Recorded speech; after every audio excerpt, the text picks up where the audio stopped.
அதாவது ரவுடி போலீஸ்க்கு கொலை மிரட்டல் விட்டாங்கன்னா தேடி வந்து என்கவுண்டரில் போட்டுருவாங்க. ஆனால் போலீஸ்க்கு கொலை மிரட்டல் விட்டாங்கன்னா சஸ்பெண்ட் பண்ணிட்டோம் அப்படின்னு ட்ராமா காட்டுவாங்க. அந்த மாதிரி கூட வேலை பார்த்த ஒரு லேடி போலீஸ்க்கு கொலை மிரட்டல் விட்டுருக்காப்புல இந்த டிராஃபிக் எஸ்ஐ. அந்த ஆடியோவை ஒரு செகண்ட் மட்டும் கேட்டுருங்க. எனக்கு ஃபுல்லா பிடிச்சி அப்படின்னா கிறுக்கு பிடிச்சிடும். கிறுக்கு பிடிச்சா முன்னாடிட்டு போய் சண்டை போடும். இனி அவன் ஏமாத்தலையே.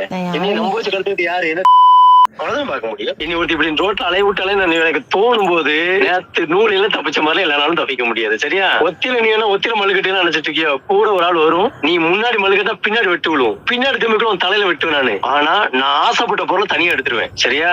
கேட்டீங்களா? எட்டயபுரம் பக்கத்துல இருக்கிற கோவில்பட்டியில டிராபிக் எஸ்ஐயா வேலை பார்த்துட்டு இருக்காரு இந்த செல்வகுமார். அவர் கூடவே இந்திராணி அப்படிங்கிற ஒரு லேடி போலீஸும் வேலை பார்த்துட்டு இருந்திருக்காங்க. ஒன்னா சேர்ந்து டியூட்டி பாக்குற நாம ஏன் ஒன்னா சேர்ந்து டூயட் படக்கூடாதுங்கிற மாதிரி ரெண்டு பேரும் ஒருத்தருக்கு ஒருத்தர் நல்லா பழகிட்டு வந்திருக்காங்க க்ளோஸா. திடீர்னு இவங்க ரெண்டு பேருக்கும் ரோட்ல வச்சு வாய் தகராறு ஆகுது. வாய் தகராறு வாக்கிய தகராறு ஆகிறதுக்குள்ள செல்வகுமார் திருச்செந்தூருக்கும் இந்திராணியை புளியம்பட்டிக்கும் டிரான்ஸ்ஃபர் பண்ணிடுறாங்க. பாலை ருசி கண்டு பூனை விடாதுன்னு சொல்லுவாங்களா, அந்த மாதிரி இந்த செல்வகுமாருங்கிறவர் இந்திராணிக்கு மொபைலில் ஓயாம டார்ச்சர் பண்ணிட்டு இருந்திருக்காப்புல. இடம் மாறினோடனே என்னமும் மாறிட்டு இந்திராணி அம்மாவுக்கு. ஆனால் அந்த செல்வகுமார் அப்படிங்கிறவர் தான் கொஞ்சம் வெடுக்கெடுக்குன்னு இருந்திருக்கும் போல. உடனே இந்த லேடி போலீஸ் இதுக்கு மேலே இருந்தால் ஒப்பேராதுன்னு சொல்லிட்டு செல்வகுமார் பேசின எல்லாத்தையும் ரெக்கார்ட் பண்ணி டிஜிபிக்கு அனுப்பிடுறாங்க. டிஜிபி ரெண்டு பேரும் விசாரிக்கிறாங்க. விசாரிச்சதுல ரெண்டு பேர் மேலேயும் தப்பு இருக்குன்னு சொல்லி ரெண்டு பேரும் சஸ்பெண்ட் பண்றாங்க. அதுல 4 கேஸ் போட்டு செல்வகுமார் அரெஸ்ட் பண்றாங்க. இல்ல நல்லா கவனிச்சிங்கன்னா அந்த செல்வகுமார் கேட்டிருப்பாரு, என் பொண்டாட்டியா எனக்கு துரோகம் பண்ணா உன்னை கொன்னதுக்கப்புறம் நான் ஆசைப்பட்ட அந்த பொருளை மட்டும் எடுக்காம விட மாட்டேன் அப்படின்னு இவர் சொல்லியிருப்பாரு. நான் கேட்குறேன், கல்யாணம் ஆகி புள்ள இருக்கிற ஒரு பொம்பளை கிட்ட அவளை கொண்டு நீ என்னத்தை எடுக்க போற? அப்படி அந்த செல்வகுமார் போலீஸ் என்னத்தை எடுக்க போறாருன்னு உங்களுக்கு தெரிஞ்சிச்சுன்னா கீழே மறக்காம கமெண்ட் பண்ணிட்டு போயிருங்க மக்களே.